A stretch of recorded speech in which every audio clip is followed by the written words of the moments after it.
If your name or case details are showing up on PacerMonitor, it can be a real problem, especially when potential clients, employers, or partners are searching for you online.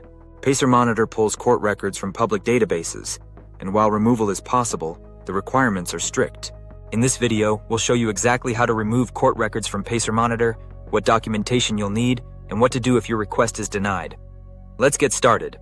PacerMonitor removal request will only be considered if it comes from a named party in the case, their attorney or their legal guardian. You will need to provide supporting documentation such as a court order sealing or redacting the case, or proof that the record is no longer public. Here's how to remove court records from PacerMonitor.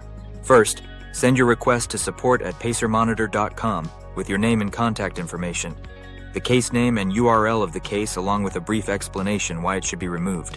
Include any legal documentation about the record being sealed, or any other relevant information.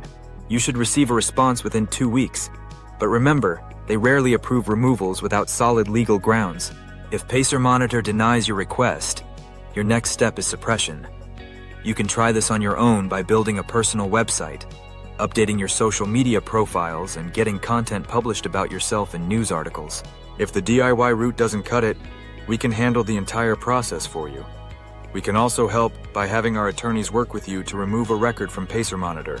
At Guaranteed Removals, we helped remove over 1,300 court records for clients in 2024 alone.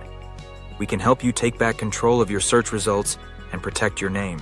Removing your information from PacerMonitor is completely free if done right. But if you need help, click the link in the description, and we can help get your information removed from PacerMonitor today.